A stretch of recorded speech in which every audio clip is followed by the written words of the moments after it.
সাংবাদিক বন্ধুসকল, আপোনালোক সকলোৱে অৱগত যে যোৱাকালি নিশা 1:54 বজাত আমাৰ অসমৰ কোভিড ৰোগত আক্ৰান্ত এজন ৰোগী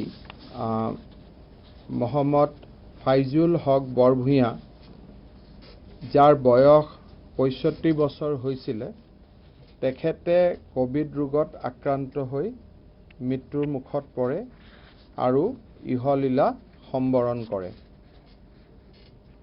শিলচৰ মেডিকেল কলেজত তেখেত 7/4/2020 তাৰিখে তেখেত এডমিটেড হৈছিলে 7টা বজাত, আৰু প্ৰথম দিনটো তেখেত সুস্থ আছিল যদিও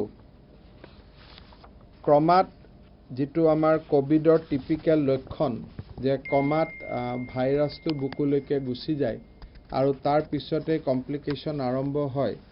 তেখেতৰ কমপ্লিকেশ্যন আৰম্ভ হয়, তেখেতক ICUৰ সুবিধা দিয়া হয়, কিন্তু তেখেতে ৰেছপন্স নকৰে বহুত চেষ্টাৰ পিছতো, আৰু অৱশেষত 1:54 বজাত তেখেতে ইহলীলা সম্বৰণ কৰে। তেখেতৰ নশ্বৰ শৰীৰ হাইলাকান্দিলৈকে লৈ যোৱা হয়।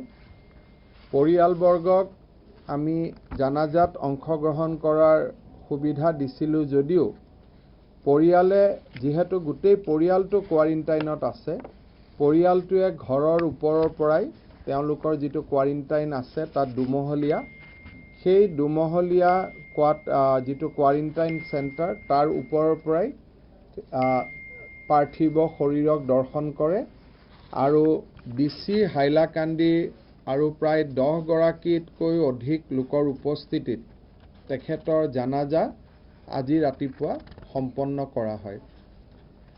আৰু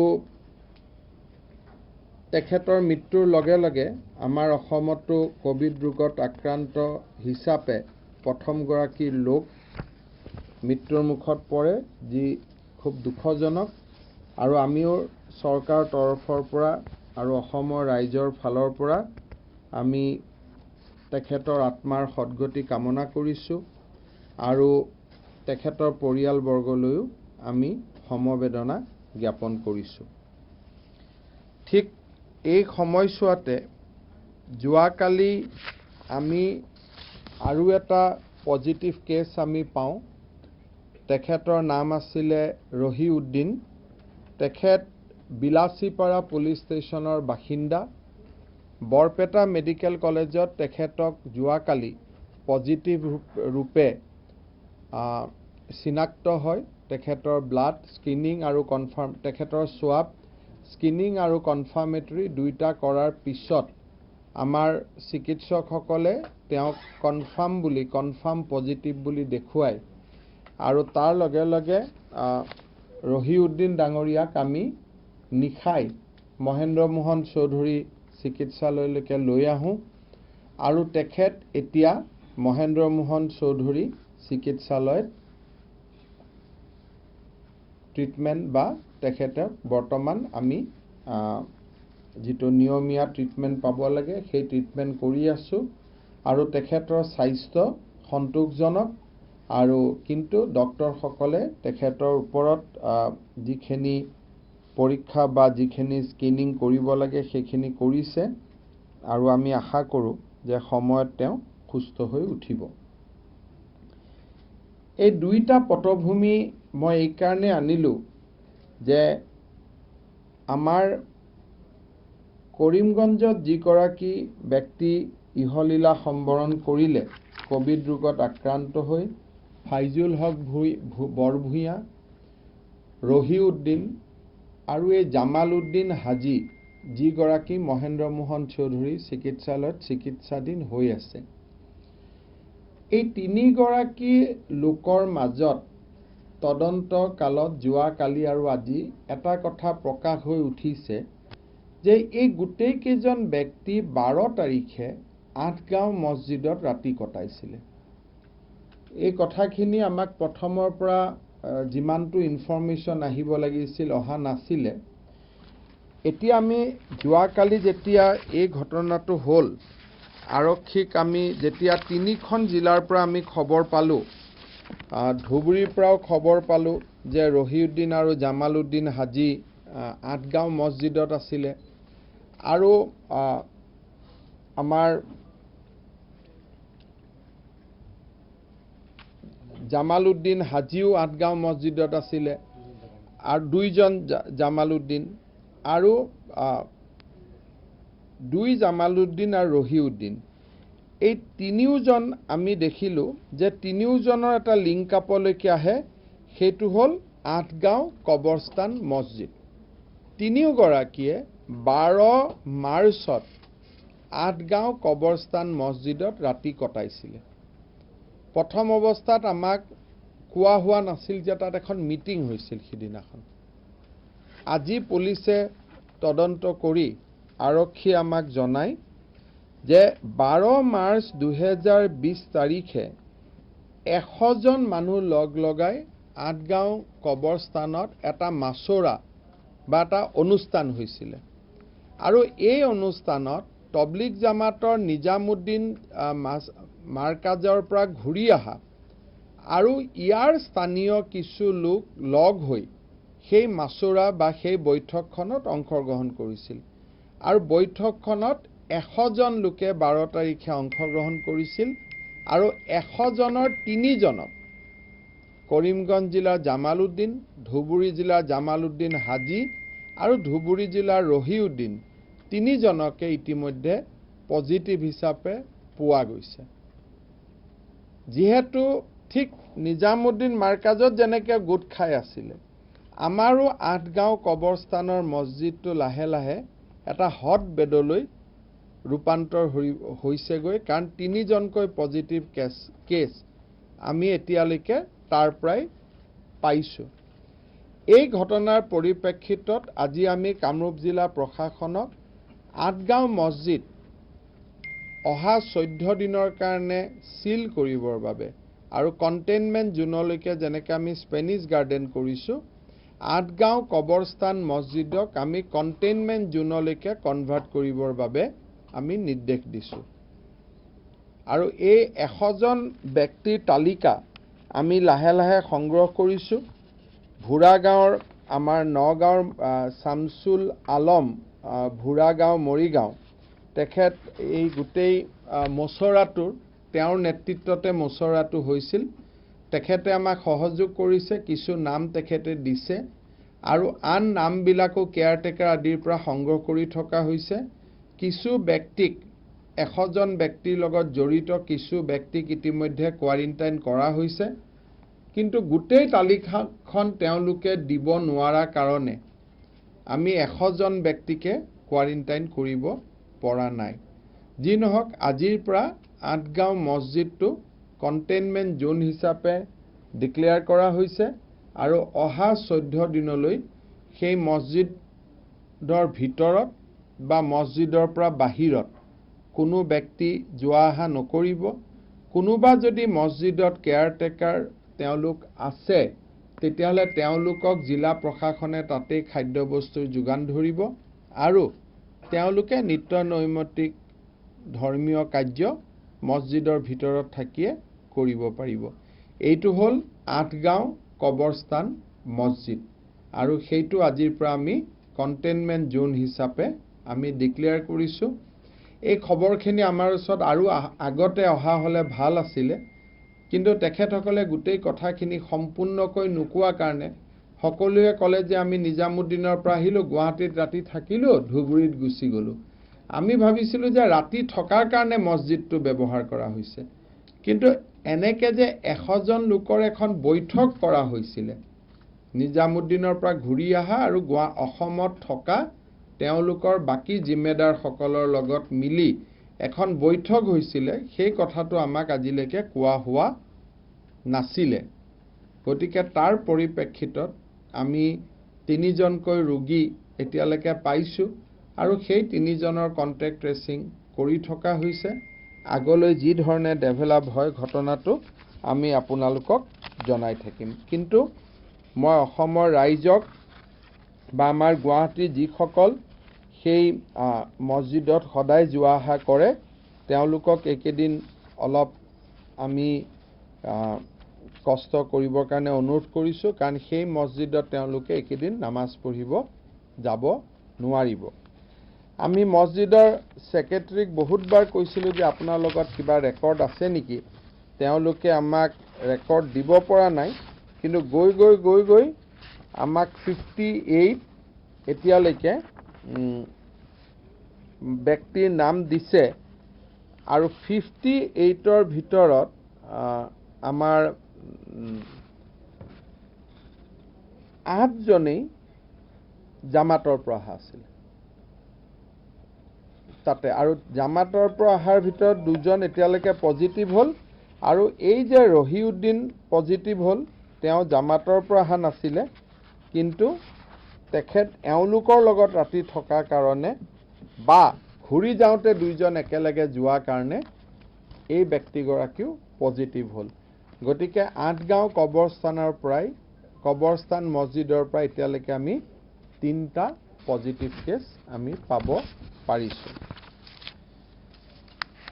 আমাৰ যিসকল ৰোগী আছে তেওঁলোকৰ বাকীসকল ৰোগীৰ স্বাস্থ্য খুব মানে কোনো অৱনতি হোৱা নাই, আৰু গোটেইকেইজনৰ স্বাস্থ্য ভালে আছে, আৰু লাহে লাহে আমাৰ পেচেণ্টসকল পজিটিভৰ পৰা নিগেটিভ দেখুৱাও আৰম্ভ কৰিছে। গুৱাহাটীৰ স্পেনিছ গাৰ্ডেনৰ মনীষ টিব্ৰিৱাল বৰ্তমান সম্পূৰ্ণ সুস্থ হৈ উঠিছে। তেখেতৰ আমি এটা টেষ্ট কৰিছিলোঁ 8 তাৰিখে। 8 তাৰিখৰ টেষ্টত তেখেতক নিগেটিভ দেখুৱাইছে, 9 তাৰিখৰ টেষ্টতো তেখেতক নিগেটিভ দেখুৱাইছে, আৰু চেষ্ট এক্সৰে আৰু ব্লাড টেষ্টতো এতিয়া তেওঁৰ শৰীৰৰ পৰা সংক্ৰমণ আঁতৰি যোৱা বুলি আমাক ডক্টৰসকলে জনাইছে। কিন্তু ভাৰত চৰকাৰৰ নিৰ্দেশ অনুসৰি তেওঁক আমি এডমিশ্যন লোৱাৰ দিনাখনৰ পৰা 14 দিন পৰ্যন্ত আমি তেওঁক ৰাখিব লাগিব এজ এ মেটাৰ অফ এবাণ্ডেণ্ট কশ্যন। 14 দিনৰ পৰা আৰু এটা টেষ্ট কৰি আমি তেওঁক 14 দিনৰ পিছতহে বিদায় দিম। যদিও তেওঁ 2 তাৰিখে আমি তেওঁক পজিটিভ পাইছিলোঁ, এতিয়া তেওঁ সুস্থ হৈ উঠিলে, নিগেটিভ হ'ল, কিন্তু তথাপিতো তেওঁক আমি 16 তাৰিখেহে আমি মেডিকেল কলেজৰ পৰা ৰিজাল্ট মুকলি কৰি দিম। ঠিক সেইধৰণে গোলাঘাট অসামৰিক চিকিৎসালয়ত চিকিৎসাধীন হৈ থকা 3গৰাকী ৰোগীয়ে ইতিমধ্যে পজিটিভৰ পৰা নিগেটিভ হৈছে, আৰু মহেন্দ্ৰ মোহন চৌধুৰী চিকিৎসালয়তো চিকিৎসা লৈ থকা আৰু এগৰাকী ৰোগী পজিটিভৰ পৰা নিগেটিভ হৈছে। তাৰমানে 5গৰাকী ৰোগী, 28গৰাকী ৰোগীৰ 5গৰাকী ৰোগী ইতিমধ্যে পজিটিভৰ পৰা নিগেটিভ আহিছে, কিন্তু তেওঁলোক হস্পিটালৰ পৰা মুকলি হ'ব 14 দিন সম্পূৰ্ণ কৰাৰ পিছত। কিন্তু বৰ্তমান তেওঁলোকৰ স্বাস্থ্যৰ যথেষ্টখিনি উন্নতি হোৱা দেখা গৈছে। আমাৰ কংগ্ৰেছ দলৰ সভাপতি ৰিপুণ বৰা ডাঙৰীয়াই NHM-ৰ এটা বিবৃতিৰ ভুল ব্যাখ্যা উলিয়াই অসমত PP কিট নাই এনেকুৱা ধৰণৰ এটা তেখেতে টুইট কৰিছিলে। তাৰ ফলত বিভিন্নজন লোকে আমাক প্ৰশ্ন কৰিছে। কথাটো হ'ল, আমি যেতিয়া ডেইলি বুলেটিন দিওঁ, আমাৰ অফিচত কিমানটা PP কিট জমা আছে সেইটোহে আমি জনাওঁ, কাৰণ আমি ইয়াতে PP কিট ৰাখি থোৱাৰ কোনো অৰ্থ নাই। আমি কিবা এটা বস্তু পালে হস্পিটালবিলাকলৈকে পঠাই দিওঁ। আজিৰ মুহূৰ্তত গুৱাহাটী মেডিকেল কলেজত 2000, ডিব্ৰুগড় মেডিকেল কলেজত 1000, যোৰহাট মেডিকেল কলেজত 1000, বৰপেটা ফকৰুদ্দিন আলী আহমেদ মেডিকেল কলেজত 1000, শিলচৰ মেডিকেল কলেজত 1000, তেজপুৰ মেডিকেল কলেজত 1000, মহেন্দ্ৰ মোহন চৌধুৰী হস্পিটালত 500কে ধৰি আমাৰ অসমৰ বিভিন্ন জিলা আৰু মেডিকেল কলেজবিলাকত PP কিট মজুত আছে। কিন্তু গুৱাহাটীত আমি 200-250তকৈ বেছি ৰাখি থোৱা নাই, কাৰণ গুৱাহাটীত আমি এইবিলাক ৰাখি থৈ কি কৰিম। গতিকে আমাৰ যিটো বুলেটিন ওলায়, সেই বুলেটিনত ওলায় stock in hand with NHM, হস্পিটালত থকাটো আমি নেদেখুৱাওঁ। গতিকে সেইকাৰণে আজিৰ আমাৰ দিনত PP কিট হওক, N95 মাস্ক হওক, আমি সন্তোষজনক স্থিতিত আছোঁ। আৰু আমি ভাবোঁ যে আৰু 2-3 দিনৰ ভিতৰত আমালৈ আৰু ষ্টক আহিব, আৰু কোনো ধৰণে আমাৰ চিকিৎসা সম্পৰ্কীয় সা সঁজুলি বা মাস্ক হওক, সাৰ্জিকেল লেয়াৰ হওক, ICU হওক, PP কিট হওক, ইয়াত কোনো সমস্যা নাই। মই ৰিপুন বৰা ডাঙৰীয়াকো অনুৰোধ কৰিম যে আমি এটা খুব কষ্টৰ সময়ত আছোঁ। আমি এটা খুব ট্ৰাইং টাইম বুলি যাক কয়, এটা পৰীক্ষাৰ ঘড়ীত আমি আছোঁ। যদি তেখেতৰ কিবা এনেকুৱা কনফিউজন হয়, মোক বা পীযুষ হাজৰিকা ডাঙৰীয়াক এবাৰ ফোন কৰি লোৱাৰ পিছতহে টুইট কৰিবৰ বাবে অনুৰোধ কৰিছোঁ। কাৰণ ডক্টৰসকল যদি এবাৰ নিৰাশ হৈ যায়, তেতিয়াহ'লে ডক্টৰসকলৰ মাজত যদি এবাৰ নিৰাশা জন্ম হয়, যোৱা এমাহ ধৰি যিখিনি আমি কষ্ট কৰিলোঁ সেইখিনি গোটেই পানীত পৰি যাব। মই আমাৰ চিকিৎসকসকলকো অনুৰোধ কৰিম যে মই যিখিনি কথা কৈছোঁ আপোনালোকে মেডিকেল কলেজৰ গৈ ষ্ট'ৰত চাবও পাৰে। যি ধৰণে আমি কৈছোঁ সেই ধৰণৰ সামগ্ৰী মজুত আছে। আৰু মই বিশেষকৈ ৰিপুন বৰা ডাঙৰীয়াক অনুৰোধ কৰিম যে এই সময়ত ৰাজনীতি কৰাৰ সময় নহয়। আমি যদি এইবিলাক কৰোঁ, ডক্টৰ নাৰ্ছসকল যদি এবাৰ ভয় খাই হস্পিটালৰ পৰা ওলাই যায়, তেতিয়াহ'লে তেওঁৰ বা মোৰ পৰিবাৰৰো কাৰোবাৰ পৰিয়ালৰো কাৰোবাৰ বেমাৰ হ'লে আমি কিন্তু চিকিৎসা কৰিবৰ কাৰণে ডক্টৰ বিচাৰি নাপাম। গতিকে ৰাজনীতি কৰাৰ আমি বহুত সময় পাম। মৰিগাঁও জিলাতো তেখেতে চিঠি লিখিছে যে এখন গাঁৱৰ কাৰণে ৰিলিফ দিব লাগে। যদি ৰিলিফ দিব লাগে সকলো গাঁৱতে দিব লাগে। পীযুষ হাজৰিকা ডাঙৰীয়া আপোনালোকক চিঠি দিব যে এই ধৰণৰ বৰ্তমান পৰিৱেশটো ৰাজনীতিলৈকে লৈ যাব নালাগে। ৰাজনীতি কৰাৰ নিজস্ব মঞ্চ আছে, কিন্তু যিটো ৰাজনীতি সেলফ গোল হয়, ডক্টৰ নাৰ্ছ সকলো ভয় খাই যাব, তেনেকুৱা ৰাজনীতি কৰাৰ প্ৰয়োজন নাই। আৰু তেখেতক মই নিজেও আহ্বান জনাইছোঁ যে আপুনি কেতিয়াবা NHMৰ অফিচত আহিলে আমাৰ অফিচাৰসকলে আপোনাকো ব্ৰিফ কৰি দিব কি আছে কি নাই। কিবা নাথাকিলেতো আমি আপোনালোককে জনাম, যিহেতু আপোনালোক MP হয়, দিল্লীত আমাৰ হৈ ক'ব পাৰিব। কিন্তু ডক্টৰ বা নাৰ্ছসকলৰ মাজত সন্দেহৰ বীজ সিঁচি দিয়াটো আজিৰ দিনত উচিত নহয়। যেনেকৈ যোৱাকালি ফাইজুৰ ৰহমান ডাঙৰীয়াৰ আমি শেষকৃত্য সম্বৰণ কৰিছোঁ। তাত 17টা PP কিট আমি দিছোঁ, যাতে কোনেও আনছেফ ফিল নকৰে। গতিকে আমি আমাৰ লজিষ্টিক ছাপ্লাইত কোনো অসুবিধা নাই, আৰু লজিষ্টিক চেইন আমি মেইনটেইন কৰি আছোঁ। সৰু খবৰ এটা আৰু দিব খুজিছোঁ যে এই মুহূৰ্তলৈকে আমাৰ অসম চৰকাৰৰ চৰকাৰী চাকৰিয়ালসকলৰ যিটো পুঁজি, এদিনৰ দৰমহা লাহে লাহে আমাৰ আৰোগ্য নিধিত জমা হ'ব ধৰিছে। আৰু তাৰ উপৰিও 34,209 গৰাকী সদাশয় ব্যক্তিয়ে আৰোগ্য নিধিত পুঁজি দান কৰিছে। চৰকাৰী কৰ্মচাৰী এদিনৰ দৰমহা আৰু এই 34,209 গৰাকী ব্যক্তিৰ অনুদানেৰে বৰ্তমানলৈ আমাৰ আৰোগ্য নিধিত 75,87,72,395 টকা জমা হৈছে। অৰ্থাৎ প্ৰায় 76 কোটি টকা জমা হোৱা বুলি আপোনালোকে ধৰি ল'ব পাৰে। আৰোগ্য নিধিত দান কৰা প্ৰতিটো পুঁজিয়ে ইনকাম টেক্সৰ 80Gৰ অধীনত কনচেশ্যন আছে। গতিকে মই ৰাইজক এইটো ক্ষেত্ৰত আগবাঢ়ি আহিবলৈ অনুৰোধ কৰিছোঁ। শেষত এটা গুৰুত্বপূৰ্ণ কথা মই ক'ব খুজিছোঁ যে লকডাউনৰ সময়ত আমাৰ বহুত লোকৰ বহুত কষ্ট হৈছে, সেয়া অনস্বীকাৰ্য।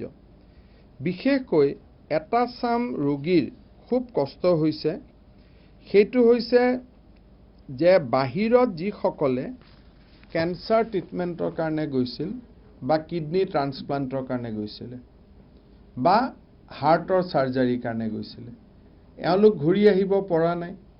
হাতত টকা পইচাৰ অসুবিধা হৈছে, আৰু এখেতসকল যথেষ্ট কষ্টৰ মাজত আছে।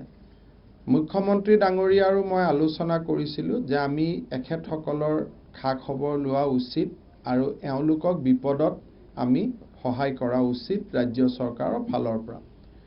মুম্বাইৰ অসম ভৱনত আজি দিনটোত 150 কেঞ্চাৰ ৰোগী তাতে আছে আৰু আমাৰ ইয়াত আহিবলৈ অপেক্ষা কৰি আছে।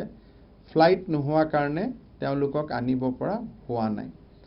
আৰু বহুত লোক হয়তো ভাৰতবৰ্ষৰ বিভিন্ন স্থানত আছে। মই সংবাদ মাধ্যমৰ জৰিয়তে এটা নম্বৰ দিব খুজিছোঁ, 6901281862। এবাৰ আপোনালোকে কোনোবাই ৰিপিট কৰি দিয়ক। 6901281862। হয়, ময়ো এবাৰ ৰিপিট কৰি দিছোঁ, 6901281862। এই নম্বৰটোত যিসকল কৰ্কট ৰোগত আক্ৰান্ত, অলপমান কথাটো খালি মনত ৰাখিব লাগিব যে সকলোৱে নহয়, যিসকল কৰ্কট ৰোগত আক্ৰান্ত, যিসকলে কিডনি ট্ৰান্সপ্লান্টৰ কাৰণে গৈছিলে বা যিসকলে হাৰ্টৰ অপাৰেশ্যনৰ কাৰণে গৈছিলে, তেওঁলোক এতিয়া অসমত যিহেতু আহিব পৰা নাই, তেওঁলোকলৈকে আমি সৰু আৰ্থিক অনুদান এটা আগবঢ়াবলৈ আমি সিদ্ধান্ত লৈছোঁ। এই নম্বৰটোত ফোন কৰিলে তেওঁলোকৰ পৰা আমাৰ কল চেণ্টাৰত এখেতসকলৰ ডিটেইলছ ল'ব। আৰু এক মিনিট দেই, অকণমান মই সৰি, আপোনালোকে অলপ কাটিব লাগিব, ইয়াত এটা সৰু কথা আছে। এই নম্বৰটো হ'ল হোৱাটছআপ নম্বৰ। এই নম্বৰটোত বেংক একাউণ্ট নম্বৰটো পঠাই দিব, ঠিক আছে? এই নম্বৰটোত বেংক একাউণ্টটো পঠাব উইথ IFC কোড, যাতে একাউণ্টত টকাটো ট্ৰান্সফাৰ কৰিব পাৰি। পাৰিলে পাছবুকৰ ফ্ৰণ্টৰ পেজটোৱে পঠাই দিব লাগে, নহ'লে কি হয়, 0 আৰু Oৰ মাজত পাৰ্থক্যটো নোহোৱা হৈ কাৰণে বহুত টকা কেতিয়াবা নোসোমায়। এই হোৱাটছআপ নম্বৰত তেওঁলোকে তেওঁলোকৰ একাউণ্ট ডিটেইলছটো পঠাব, কিন্তু মুখেদি তেওঁলোকৰ কথাখিনি জনাব লাগিব যে আপুনি ক'ত আছে, কি কথা, কি বাৰ্তা। গতিকে প্ৰথম এটা তেওঁলোকে ফোন কৰিব, যিটো ফোন নম্বৰ হ'ল 0361-255-8955। এবাৰ ৰিপিট কৰিব, 0361-255-8955। য়েছ। এইটো লেণ্ডলাইন নম্বৰ। এই নম্বৰটোত ফোন কৰিব। ফোন কৰিলে আমাৰ যোন ব্যক্তি বহি আছে তেওঁলোকে তেওঁলোকৰ নাম সুধিব, কোন হস্পিটালত আছে সেইটো সুধিব, বা হস্পিটালৰ পৰা ৰিলিজ লৈ ক'ৰবাত ভাড়া ঘৰত আছে নেকি সেইটো সুধিব, আৰু অসমৰ এটা অল্টাৰনেটিভ নম্বৰ সুধিব, যাতে আমি অলপ অনুসন্ধান কৰি ল'ব পাৰোঁ অসমৰ নম্বৰটোৰ পৰা, বা আমাৰ ওচৰৰ ডক্টৰে গ'ল, আশা কৰ্মীয়ে গ'ল, বা থানাৰ মানুহ এজনে গ'ল, যে হয় সঁচাকৈ আপোনাৰ মানুহজন বাহিৰত গৈছে নেকি, সঁচাকৈ কেঞ্চাৰ হৈছে নে নাই, যিখিনি চৰকাৰী নিয়ম নীতি এটা পালন কৰিব লাগে। চ' প্ৰথম এই নম্বৰটোত ফোন কৰিব, 0361-255-8955।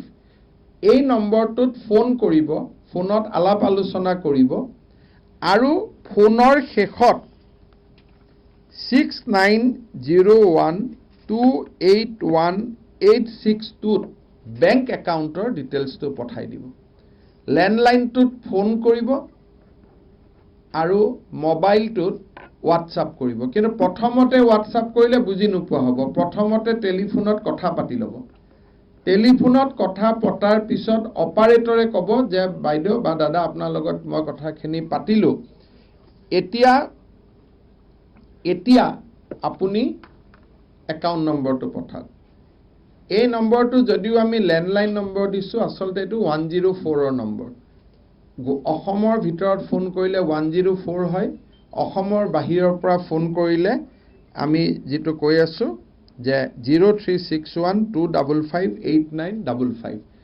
এই নম্বৰটোত ফোন কৰাৰ লগে লগে তেওঁৰ লগত আলাপ আলোচনা হ'ব আৰু অসমৰ নাম্বাৰ এটা বা অসমৰ কাবাৰ আমি এড্ৰেছ ল'ম আমি অনুসন্ধান কৰিম যে হয় এইটো হয় নহয় গৈছে নে নাই যিখিনি কৰিব লাগে গভৰ্ণমেণ্ট নিয়মত তাৰ পিছত পৰহি দিনাখন আমি তেওঁলোকলৈকে পুঁজিখিনি পঠাই দিম পুঁজিৰ পৰিমাণটো মই আজি কোৱা নাই কাৰণ কিমান নম্বৰ হয় আমি চাই ল'ব খুজিছোঁ 10 জন হ'লে অলপ ভালকৈ দিব পাৰিম 100 জন হ'লে তাকেই আমি সকলোৰে মাজত বিতৰণ কৰিব লাগিব 500 জন হ'লে সংখ্যাটো অলপ আৰু কমি যাব হয়তো গতিকে কিমান হয় আমি চাই ল'ম কিন্তু লকডাউন নোহোৱালৈকে তেওঁলোক চলিব পৰাকৈ আমি যিখিনি সহায় কৰিব লাগে আমি কৰিম ফাইনেলি মই আৰু এটা কথা কৈ সামৰিব খুজিছোঁ যে বহুত সময়ত আমাৰ এটা কথা হৈছে যে আমি টেষ্ট পৰ্যাপ্ত কৰিছোঁ নে নাই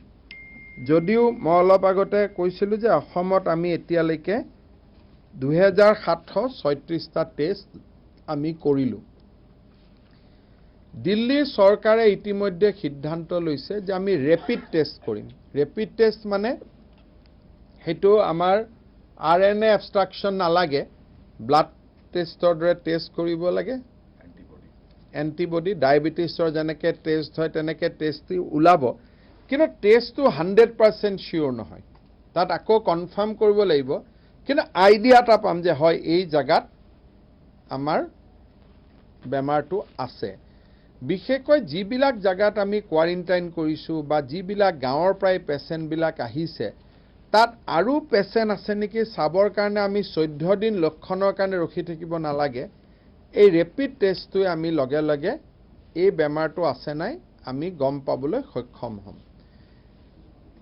ICMRে ৰেপিড টেষ্ট এলাউ কৰিছে 5টা ফাৰ্মক তেওঁলোকে ৰিকগনাইজ কৰিছে যে এই 5টাৰ পৰাহে আপোনালোকে কিনিব পাৰিব আমি 1 lakh rapid test kit order দিবৰ কাৰণে আমি প্ৰাৰম্ভিকভাৱে সিদ্ধান্ত লৈছোঁ কিন্তু আমাৰ সাপ্লায়াৰ সকলে আমাক 22 এপ্ৰিলতহে দিব পাৰিম বুলি কৈছে আমি ভাৰত চৰকাৰক অনুৰোধ কৰিছোঁ যে 22 এপ্ৰিললৈকে অলপ দিন দেৰি হ'ব আমাৰ কিটখিনি নহালৈকে আপোনালোকেও যদি অলপ আমাক এক্সট্ৰা কৈ দিব পাৰে আমি কিছু আগবাঢ়ি যাম 5000 হয়তো দিয়াৰ কথা এটা চলি আছে বা যি নহওক ইন প্ৰিন্সিপল ডিসিশনটো হ'ল যে subject to availability of rapid test kit Assam government has also decided to test at least 1 lakh person for suspected COVID-19 হেতু আজিও টেষ্ট হ'ব পাৰে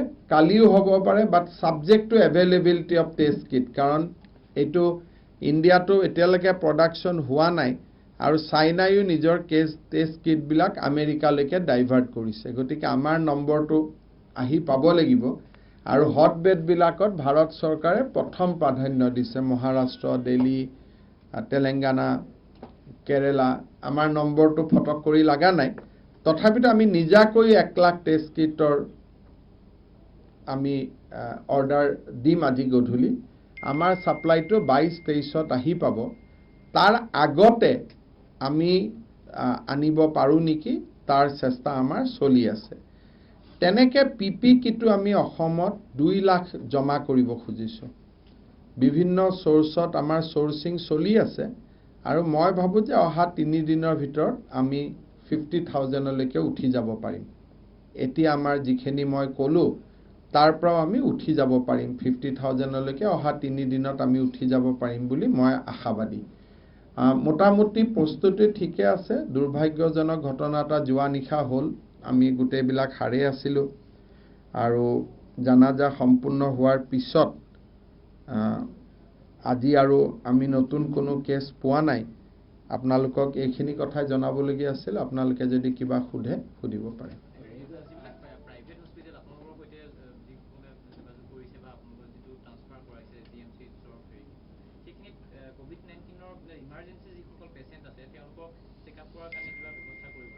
জ্বৰ আৰু কাহ হলে সে তেওঁলোকে লব নুখুজিব জ্বৰ কাহ হলে তেওঁলোকে যাতে মেডিকেললৈকে আহে কাৰণ প্ৰথম কোভিড হয় নহয় টেষ্ট কৰি লব ধৰি ললো জ্বৰ কাহ বুলি কোনোবাই জিএনআৰসিত এডমিশন লৈ ললে পিছত উলালে হেতু কোভিড ওচৰতো বেডৰ গুটেই মানুহবিলাক কন্টামিনেট কৰি দিব সেইকাৰণে জ্বৰ কাহ বা কোভিডৰ লক্ষণ থকা যদি পেচেণ্ট হয় প্ৰথম যাতে Guwahati medical college Dibrugarh medical college Jorhat medical কলেজত যায় মানে এটা উদাহৰণ মানে কি সাধাৰণতে কিছুদিন আগতে এজনে ফোন কৰি পেলাই আচলতে ক'লে কথাটো গুৱাহাটীৰ তেওঁ তামোল চৰচৰ নিখাইছিলে ডিঙিত এখন প্ৰাইভেট হস্পিটেললৈ লৈ যোৱা নল'ব পেচেণ্টজনে তাৰপিছতে এতিয়া ভয় খাব নহয় কাৰণ যিটো এপলত লৈ যোৱা হ'ল মই অনুৰোধ সময়ত মানে টেষ্ট কৰিলে তেওঁ আল্টিমেটলি আকৌ প্ৰাইভেট হস্পিটেললৈ ঘূৰি আহিলে কিন্তু তেওঁ সেইখিনি সময়তে ঢুকালে মানে ঘটনাটো হ'ল কি যে GMCHতে আহিব লাগে আমি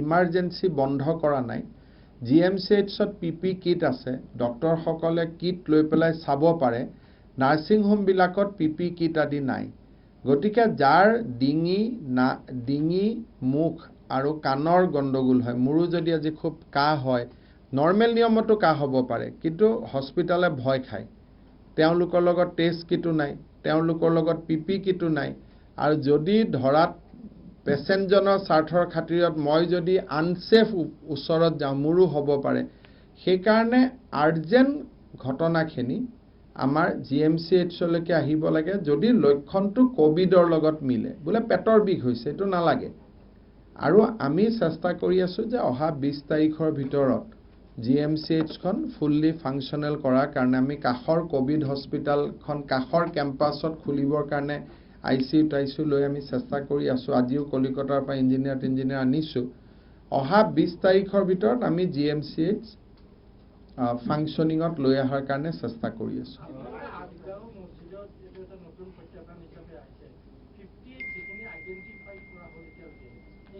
কোৱাৰেণ্টাইন গোটেইখিনি Out of this three persons related to Mazid, Huh. two were from the Marcus. All three are Marcus, but two has visited Delhi Marcus, one has not visited Delhi Marcus. He met other two in the Atgaon Qabristan Masjid on 12. এই যে 58 গৰাকী তাৰ 15 গৰাকী কামৰূপ জিলাৰ দদৰাত quarantine হৈ আছে 27 গৰাকী Maligaon railway ষ্টেডিয়ামত কোৱাৰেণ্টাইন হৈ আছে নহয় 27 নহয় 15 1 2 3 4 5 6 12 জন আমাৰ ৰেলৱেত কোৱাৰেণ্টাইন হৈ আছে আৰু বাকি মৰিগাঁৱত কোৱাৰেণ্টাইন হৈ আছে 2 3 4 5 17 জন আৰু আমাৰ গুৱাহাটীত যি নগাঁৱত আমাৰ কোৱাৰেণ্টাইন হৈ আছে 13 জন আৰু বাকি সকল বিভিন্ন স্থানত কোৱাৰেণ্টাইন হৈ আছে Sir, 128 people were hiding there, sir. Missing. They were missing. now everybody has been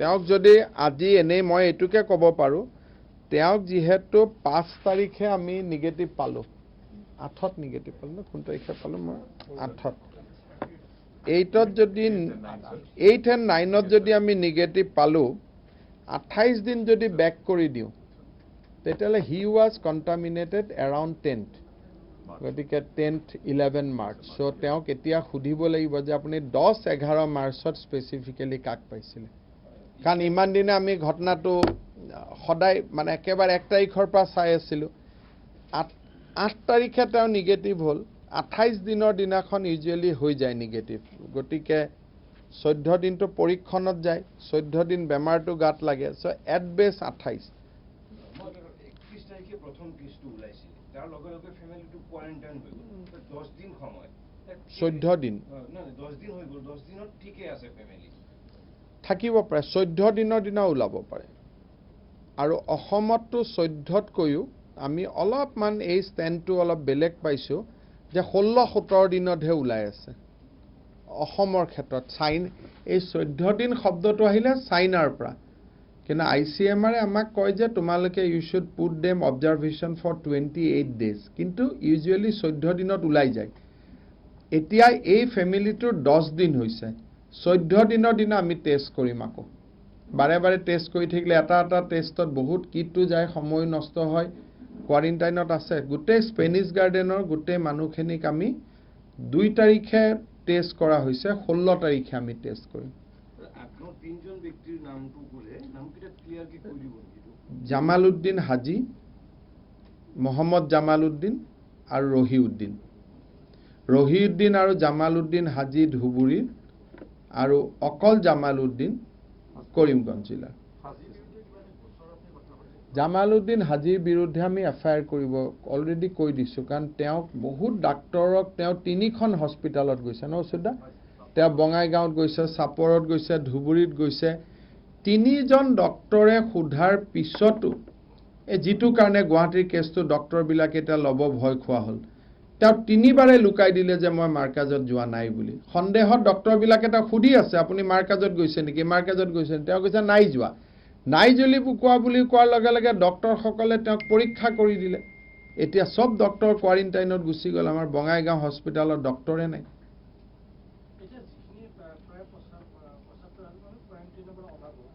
উলালে হোম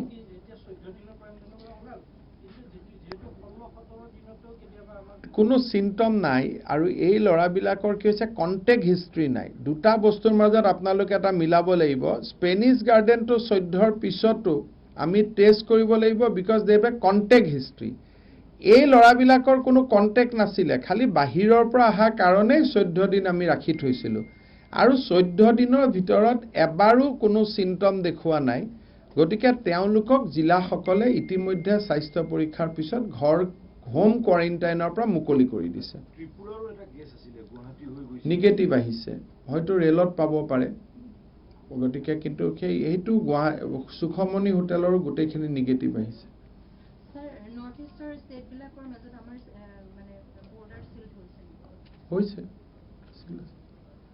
কিন্তু কিছুমান বৰ্ডাৰ সিল নহয় আৰু কালি আমি বডি বেগ পঠাই দিছো সিলচৰলৈকে ভায়াটো মেঘালয়ে পঠাইছো গতিকে গুডছত কোনো মানে প্যাসেঞ্জাৰৰ ক্ষেত্ৰতহে সিল কিন্তু ফৰ গুডছ মুভমেন্ট ইণ্ডিয়াত চলি আছে ট্ৰাক বন্ধ হোৱা নাই লকডাউনৰ কথাটো ক'ব পৰা হৈছে নেকি কিছুমান ষ্টেটে অহা কালি সব বাকি ষ্টেট বিলাকে নিজৰ অপিনিয়ন দিছে অসম চৰকাৰৰ অপিনিয়নটো হ'ল যে আমি ভাৰত চৰকাৰৰ মতে চলিম কাৰণ আমাৰ ইয়াতটো ইমান এক্সপাৰ্ট নাই এই ৰোগটোৰ ম্যাথমেটিক্যাল মডেল কি হ'ব কেনেকৈ কমিছে বাঢ়িছে আমাৰটো জ্ঞান একো নাই গতিকে যিসকল ষ্টেটে কিবা এটা নিজৰ ফালৰ পৰা কৈছে তেওঁলোকৰ যথেষ্ট এক্সপাৰ্ট আছে তেওঁলোকৰ নলেজ আছে আমাৰটো সেইবিলাক বিশেষ নলেজ নাই সেইকাৰণে আমাৰ অসম চৰকাৰে এইটো সিদ্ধান্ত লৈছে যে প্ৰধানমন্ত্ৰীয়ে যিটো সিদ্ধান্ত ল'ব আমি সেইটোৱে অসমত ৰূপায়ণ কৰিম sir brief in English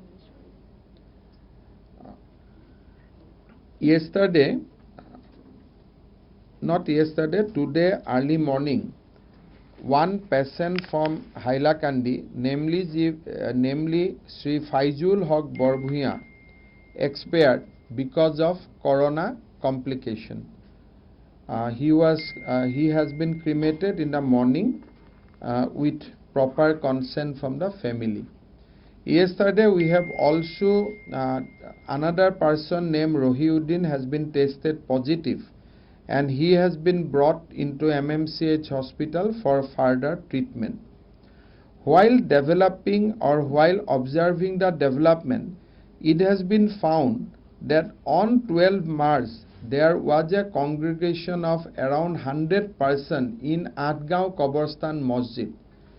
In that congregation, at least 8 people who has come from Nizamuddin Markaz were present, and out of these 8 people already 2 has been tested positive.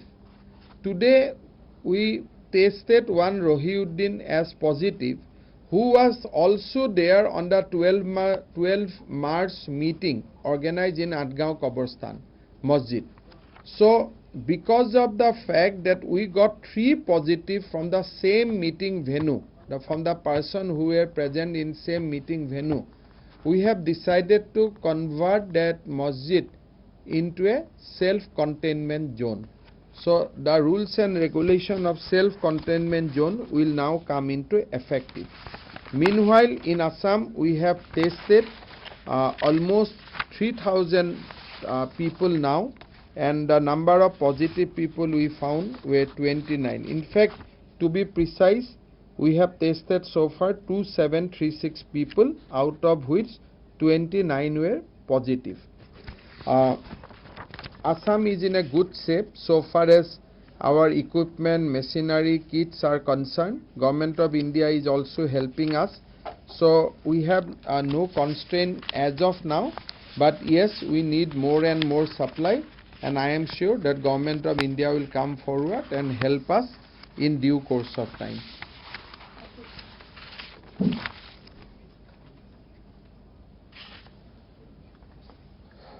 অলপমান এই নম্বৰটো আমাৰ বাহিৰত থকা পেচেণ্ট সকলৰ যেটো নম্বৰটো লাগিব নেকি আৰু এবাৰ আছে না কোনটো কলত কৰিব পাৰে